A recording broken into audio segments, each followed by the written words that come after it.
who shows up? Darth Maul. And he's there to beat off Qui-Gon Jinn and beat off Anakin.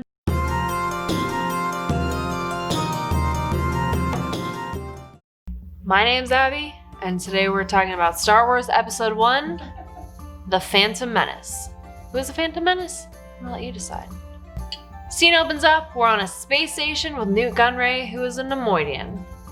He is under the control of a mysterious cloaked figure known as Darth Sidious, and he and Darth Sidious and all the Neimoidians have decided to blockade a planet called Naboo, which is floating just beneath them. 2 people are sent to negotiate this blockade on Naboo and are escorted into a waiting room to talk to Newt Gunray by a protocol droid, who then turns around and rats them out and is like, yo, Newt, these are 2 Jedi. So Gunray and Sidious decide that they need to die. So they funnel poison gas into this meeting room. The Jedi already know some shit is going down because they can sense the fact that their ship has been destroyed in the hangar bay of this space station. They escape from the poisonous gas room. They fight off a bunch of the battle droids that have been sent to kill them. And they try and get to Gunray to talk to him, but Gunray blocks them off. He closes the blast doors and a second set of safety doors, even though the Jedi are trying to use their laser swords, lightsabers to get through and find Gunray. They're not successful. Even more battle droids called droidicas, who are like extra murdery, are battle droids. Droidicas. Bubble droids. The droidicas are super murderous, and they're sent to kill these 2 Jedi, and you know what? They manage to escape from them. They escape into the ventilation shaft of this space station, which Gunray's assistant is like, "Sir, they've gone into the ventilation shaft." And Newt Gunray's like, well, I can't track them. It's not like we have like cameras in the ventilation shaft, because who does that? But they escape. They split up, they stow away on 2 cargo ships that are being sent down to Naboo to deliver battle droids to take over the planet. And as they land, Qui-Gon Jinn, one of the 2 Jedi who are there, he tuck and rolls right off of the carrier ship, and he's running through the forest, and he runs into Obi-Wan, he runs into Jar Jar Binks, who is this tall, thin dude with like fins for ears, and he basically like runs smack into him and puts him on the ground and saves his life from being run over and killed by one of the droid delivery ships. And Jar Jar's like, you saved my life, and now I owe you a life debt. And Qui-Gon Jinn is like, no please. But Jar Jar's like, it's a custom for my people. I owe you a life debt. And Qui-Gon's like, I mean, I guess. So they keep going, running through the forest, and they meet up with the other Jedi, Obi-Wan Kenobi, who is Qui-Gon Jinn's apprentice. Alright, so Qui-Gon Jinn saves Jar Jar's life, and he's like, because I owe you a life debt, I'm gonna take you to my city. And Qui-Gon and Obi-Wan are both like, fucking nectar, take me to your city. And then Jar Jar's like, actually I can't, because I've been kicked out for being the clumsiest bitch. And Qui-Gon's like, what the shit, Jar Jar? Do you see everything that's going on? Jar Jar's like, yeah, you know what? We're just gonna go. We're just gonna risk it for the Trisket. And so they dive into this lake, and they go underwater to this city that's like made of fucking bubbles and shit. They arrive, they're immediately accosted, they're sent over to talk to the king of the Gangars, Boss Nass. And Boss Nass is not pleased that Jar Jar's there. And he's like, the fuck are you doing here, you tall, thin motherfucker? And Boss Nass is like, rotund. Girthy. He's jealous, but it's besides the point. It's like, why are you here? And Jar Jar's like, I know I'm supposed to be excommunicated from the Church of Gungars, but I have my friends here. And Qui-Gon Jinn is like, I'm a Jedi Knight, and I'm here to try and get you to join with the Naboons, because they're under attack right now. And Boss Nass is like, gargle my fucking balls.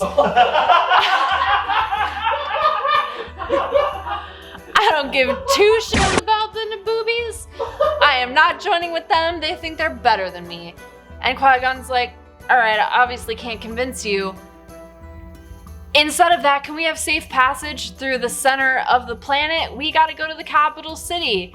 And Boss Nass shakes his face and spits everywhere. He's like, take my underwater ship. Can you do it? Fuck the boons. Take my underwater ship. You can go through the center of the planet, and you can. Oh, there's a hair. You can make safe passage to the capital city. And Qui-Gon and Obi-Wan are like, bless. Thank you. And at the very last minute, Qui-Gon realizes that Jar Jar is in trouble for being where he shouldn't be. So he's like, B2W, Jar Jar saved my fucking... Or, wait, I saved Jar Jar's fucking life, and so he owes me a life debt, according to your people, so I'm gonna take him with me. And Boss Nass is like, cool, I don't give a shit. As long as he's out of my hair, take him with you. We're just gonna throw him in jail. And Qui-Gon's like, Jar Jar, get your ass in this ship, the bongo, congo, bongo.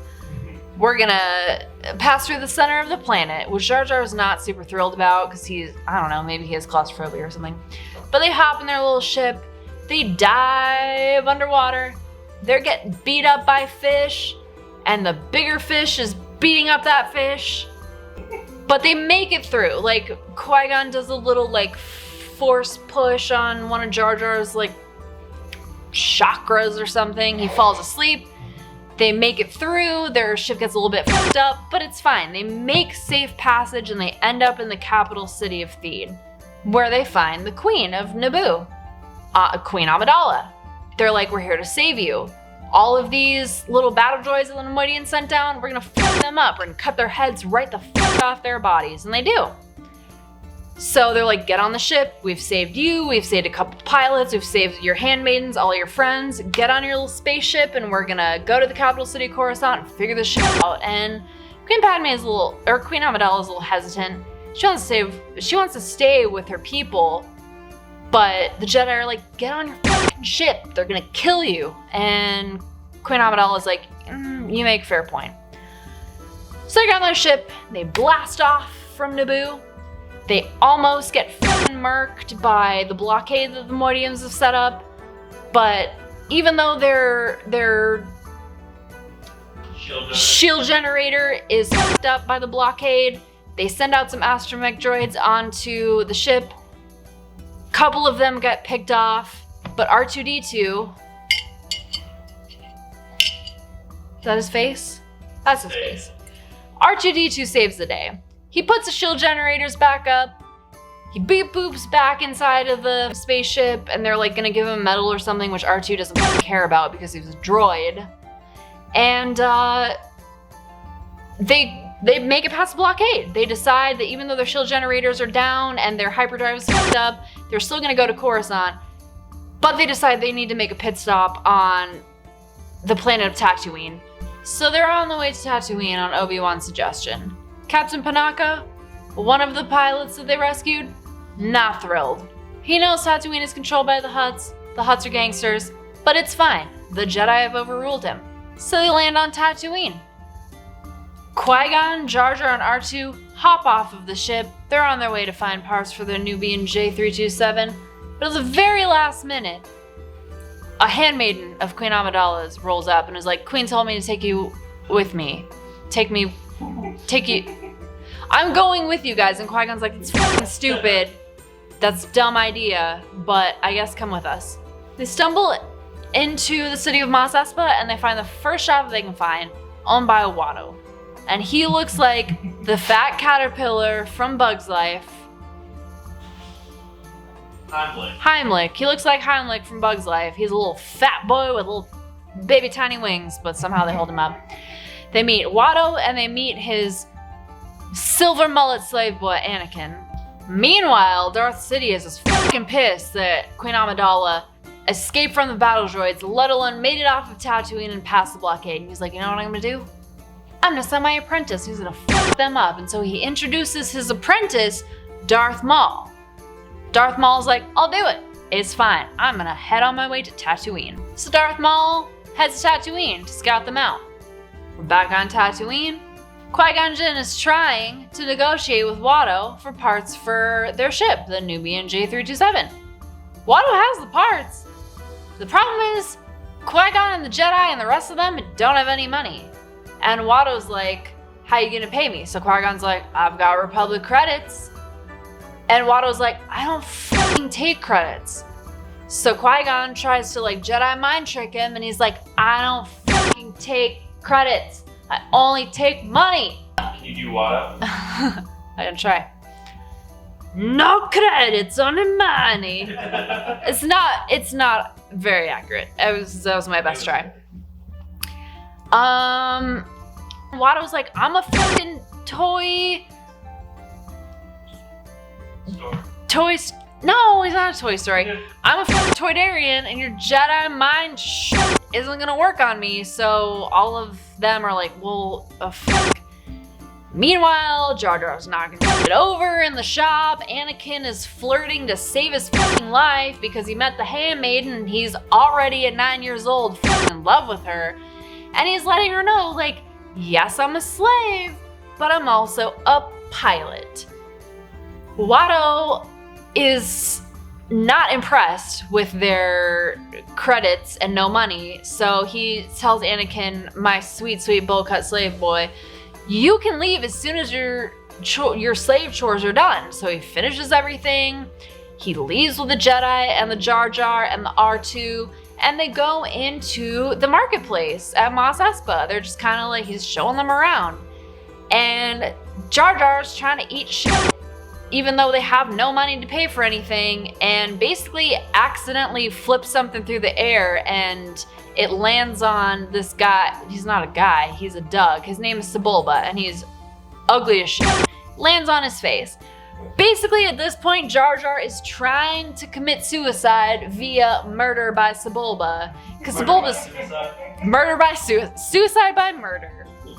And Sebulba's pissed. And even though he's like a third of the size of Jar Jar, he grabs Jar Jar by the neck and is like insulting him in some foreign language that Jar Jar doesn't understand. Just then, Anakin saves the day, and he walks up to Sebulba and is like insulting him in Doug language. And he's like, fucking Chiscroony Delpots, Slamo. And I guess that fucking really insults Sebulba because he lets Jar Jar go. So Anakin insults Sebulba, saves Jar Jar's life, and they all walk away, and they notice that the air is getting kind of dusty. And they come upon one of Anakin's favorite little old ladies who runs a store in the marketplace. And she's like, oh, Annie, dust storm's rolling in, I can feel it in my bonds. I can feel it in my bones.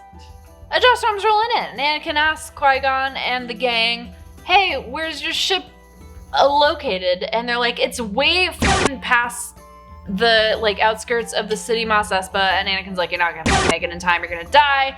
This haboob is gonna suck you right up and fucking kill you. And they're like, all right, so what do we do? And Anakin's like, just come back to my house. And so they follow Anakin back to his house. And they meet his mom, Shmi, who's like, all right, guess we got guests. They meet Shmi. They are ushered in. Oh my God, if I brought people back to my, like a gang of grown individuals back to my house, my mom would fucking kill me. But it's fine. Shmi, I guess, is cooler than my mom. So they meet Shmi, they meet the protocol droid that Anakin has been building to help his mom, C-3PO. R2 and C-3PO meet. They're in love.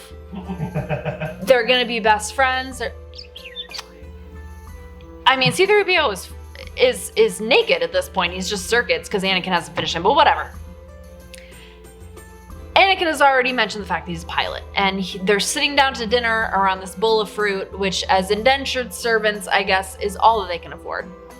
He mentioned he's a pilot, he mentioned he's a pod racer, there's a pod race coming up tomorrow at Boonta Eve, and he's like, yo, the Toydarians love to bet on me, so why don't we bet my winning the pod race? I have a pod racer, it's super fucking fast.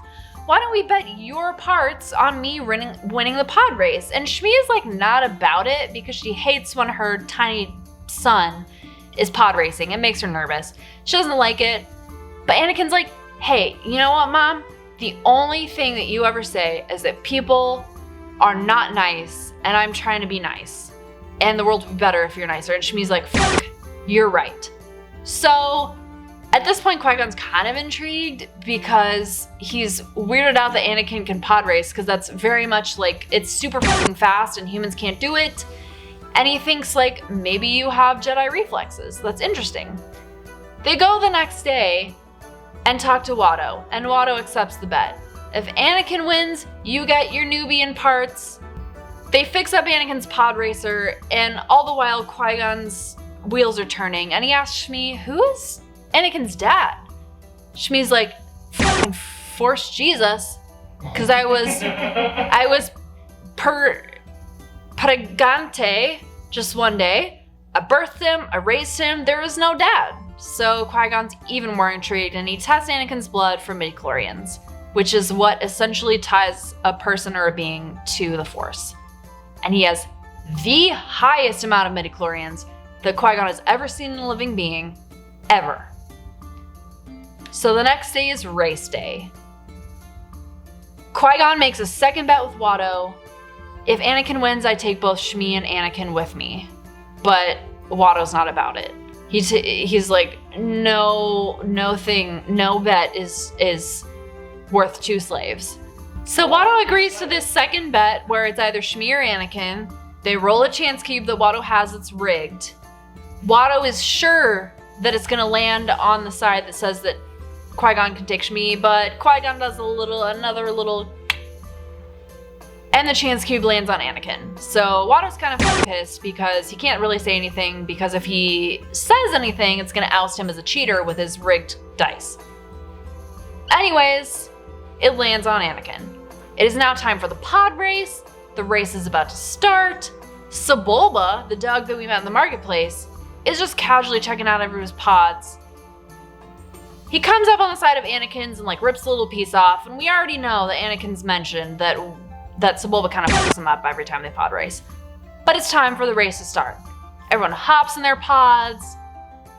The race starts, and everybody but Anakin and one other person's pod takes off because Sebulba ripped a little piece off. Anakin figures this shit out after about everybody else has taken about a lap. He takes the fuck off, he zooms out of there, and he catches up with everybody. And one by one, the pod racers are getting picked off, they're crashing into shit, they're getting sniped by the Tusken Raiders who live out in the desert. And it's down to the last couple of people. Sebulba's doing everything he fucking possibly can to fuck Anakin up. And Anakin succeeds in just giving Sebulba the middle finger in the middle of the race. And he wins. Sebulba's pissed, but it doesn't matter because Anakin wins, which means, based on Qui-Gon's earlier bet with Watto, Anakin's now a free man, or a free child, whatever. Child man. And Qui-Gon's like, pack your shit, we're gonna go, we're taking you, we're gonna train you as a Jedi. And Anakin's pumped, and he goes back to his house, packs up his shit, is like, sorry C-3PO, you're naked, but I do not have time to finish you. I'm gonna pack my shit and go get trained as a Jedi. And Anakin's running out with Qui-Gon Jinn. He's already said goodbye to his mom. Does a little double take and is like, Mom, I'm gonna miss you. And Shmi's like, go, I want you to be a free boy. And he's like, all right, cool. So they leave. They're running back out to the outskirts of the city where the ship that is now repaired because they won all the parts is waiting for them. And at the very last minute, who shows up? Darth Maul. And he's there to beat off Qui-Gon Jinn and beat off Anakin, but Qui-Gon is, he's Force sensitive. So he's like, fucking dive into the sand. And Anakin does. He buries his head in the sand like an ostrich, and Qui-Gon fends off Darth Maul, and they both hop onto the ship and they take off to their original destination, the capital city planet of Coruscant. On the way there, their handmaiden that's been with him all the time is like, Anakin, what's wrong? Because he's like in a corner being a little emo boy. And Anakin's like, space is fucking cold. I'm from Tatooine where it's 7,000 degrees a day. And this is like a temperate 95 and I'm fucking cold. And also, BTW, Padme, the handmaiden, I'm in love with you, but I'm not gonna say that out loud. Instead, what I'm gonna do is give you this necklace that I carved you, and it's a little nunchuck. And Padme is like, thank you so much. I will never forget you, and I love this nunchuck. But they land on the capital city planet of Coruscant, and Queen Amidala goes before the Senate, and she's like, my planet is under attack by Newt Gunray. They're blockading my planet. And Chancellor Valorum, who's like the head of the Senate, is like, are you sure? Like, are you sure about that? And Newt Gunray and his Nemoidians are like, this is outrageous! Mildly racist. But so Queen Amidala's like, yeah, I'm fucking sure. And Chancellor Valorum is like, maybe we should send a little like inquiry probe to see if you're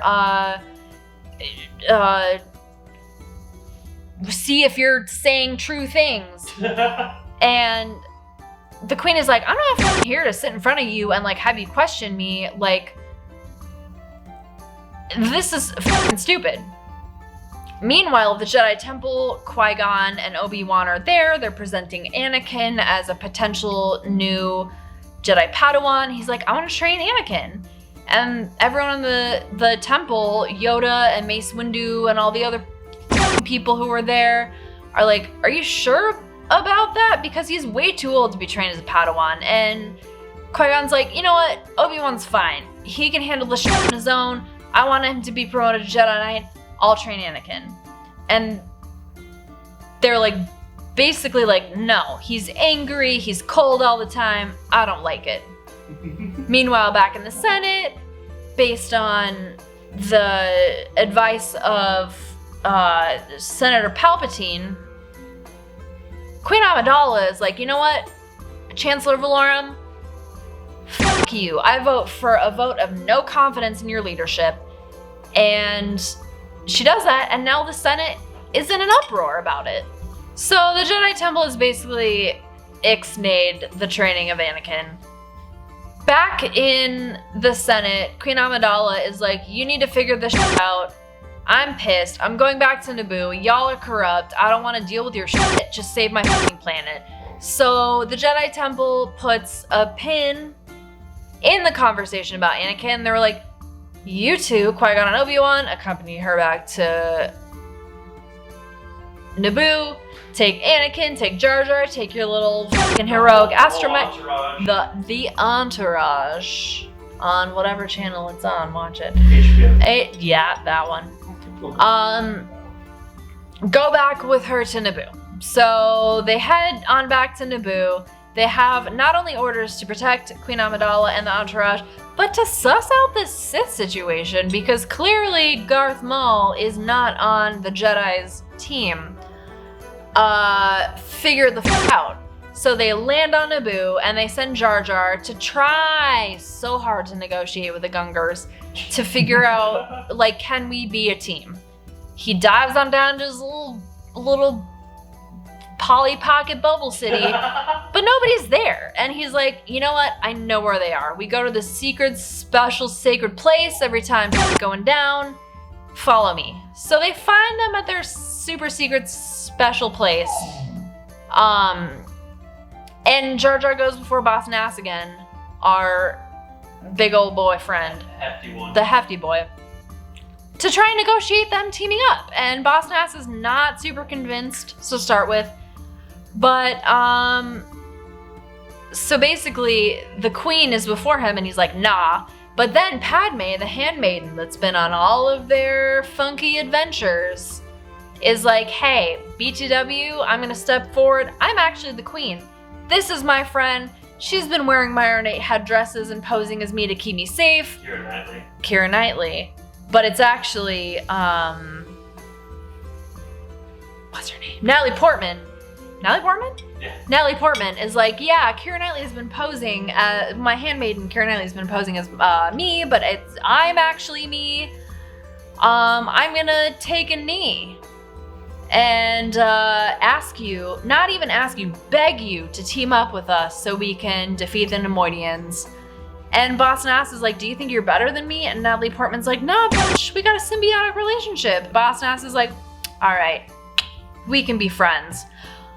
Also, in a weird twist of fate, Jar Jar is now a general in the Gungan army. So let's go. That's from fucking excommunicated to a general in the army. That's a step up, I'm gonna say. Right. He's doing okay. Thought I was gonna burp. We're good.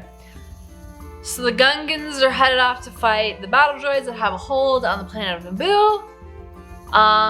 And Qui-Gon, Obi-Wan, Jar Jar, and Padme, the real Padme.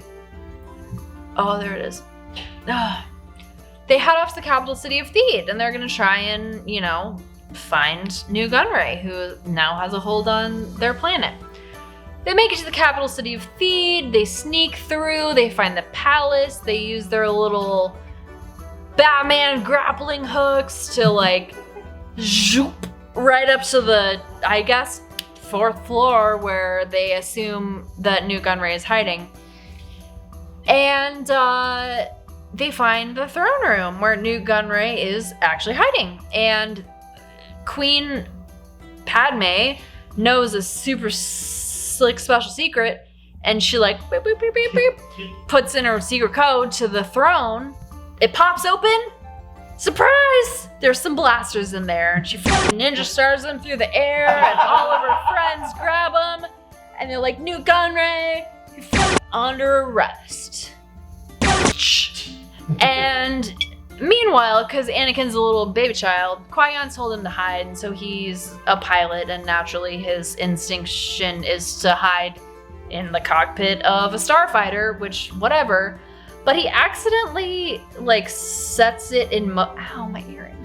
Oh, it hurts. He accidentally, it hurts so bad. He accidentally sets it in motion and takes off into the skies with his trusty sidekick, R2-D2, and they fly up into the skies where a dogfight is taking place around the Nemoidian ship. And Anakin's like, this is dope! He's pod racing before he's like, now this is motherfucking pod racing. So he's flying through the sky, helping everything, to defeat the Nemoidians, and he accidentally blunders himself into the Nemoidian, space station, and somehow he sets off an explosion that blows the whole ship up. And you know what? Just by happenstance, it happens to be the droid control ship that shuts all the fucking droids down. The droids die, and the Gungans have won the fight against the droids. So meanwhile all this shit's happening, who shows up on Naboo? Darth Maul. And he's hunting down the Jedi. He finds Qui-Gon and Obi-Wan. He wants to beat them up. So they engage in a fight.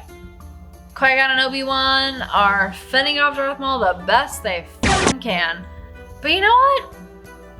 Darth Maul fatally stabs Qui-Gon Jinn. And that pisses Obi-Wan the fuck off because he sees Qui-Gon as a brother or a father figure. Father, cousin.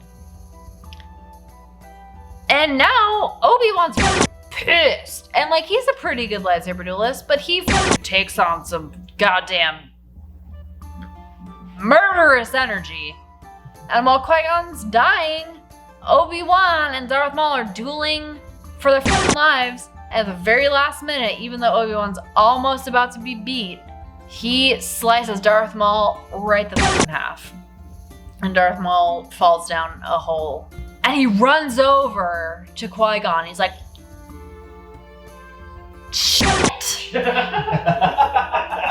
are the closest thing I have to a brother or a father or a brother-father, whatever. I'm gonna cradle you in your dying moments. And Qui-Gon is like, all that I want from you is for you to promise that you will train Anakin. I truly believe in my heart and my soul and my groin that he is the chosen one who will bring balance to the Force. Beans. My beans are zesty. I don't have beans, but I have beans, and they're beans. So Obi-Wan murks the shit out of Darth Maul. He falls down a hole. Meanwhile, back in Coruscant, since Queen Amidala has voted for a vote of no confidence in Chancellor Valorum, Papa Palpatine has now been elected Darth Chancellor of the Senate. He's the Chancellor of the Senate.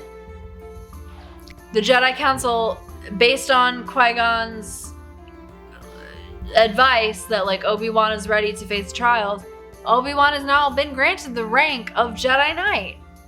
And Obi-Wan meets with Yoda in private and is like, yo, Qui-Gon's very last dying wish, my motherfucking brother, has asked me to train Anakin to take him on as not my Palpatine, my Padawan. Take him on my Padawan.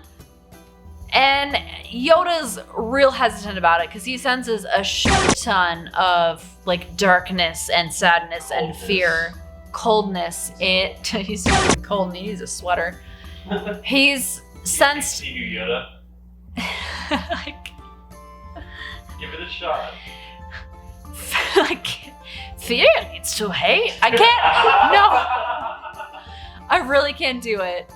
But Yoda, back when they were meeting, Yoda is like, I know you're cold and you miss your mom and you're scared, and fear leads to hate, and hate leads to anger, and anger leads to some other shit that's bad and we don't like it.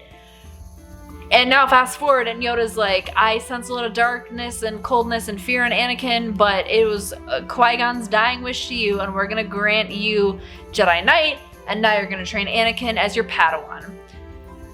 And now we fast forward to the funeral pyre scene where Qui-Gon is being burned in a funeral pyre like a fucking Viking. R.I.P. R.I.P. Rest in spaghetti, never forgetty. Qui-Gon Jinn is a badass. And everyone's gathered around. They're mourning the loss of Qui-Gon Jinn, and Yoda and Mace Windu are talking, and Yoda's like, the Sith are back, but only two there ever are. A master and apprentice, nevermore. And Mace Windu was like, yeah, but we need to figure out who the just got fucking wrecked. Was it the master or the apprentice? And it's like a big mystery. And they're sex. Qui-Gon died. But the next scene we see is a parade and a celebration because the Naboobs and the Gungars have defeated the Nemoidians. They have taken back their planet and they're celebrating, and Padme Amidala is dressed like a goddamn angel, and Boss Nass, our girthy friend, they're sitting there. They have made an alliance, and Padme hands Boss Nass a fucking bubble. Everything in the Gungans' life is bubbles. Their city, their weapons. So many bubbles. And Padme's like, this is appropriate. Here's a bubble of crackling energy. There's celebratory music. There's the Gungars playing their trumpets. And that leads us to my favorite there are so many Easter eggs in this goddamn movie. The parade music. So you look back to the OG trilogy, and when you hear the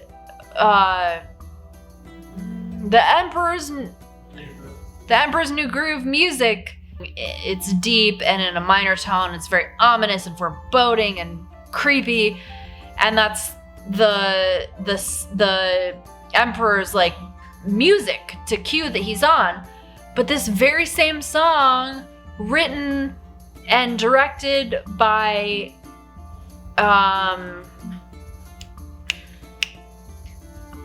Oscar Wilde. What the fuck? No, it's John Wilkes Booth or John Pendleton or John something. He took the same song and he made it in a major tone and had a boys choir sing it. And it's the literal exact same song. It's the Senator's song, and they're singing in the background of the celebratory celebration of victory. So it's like foreshadowing. It's foreshadowing. Because that's show business, baby. So who do you think is the Phantom Menace? It's Darth Sidious. Sidious. He is the key to all of this. He is the background of everything bad that's happened. He is the puppeteer of all of the bullshit going on. He is in cahoots with every bad person in this movie, and he's making sure that everything is turned in his favor. It's fucking Darth Sidious, bitch.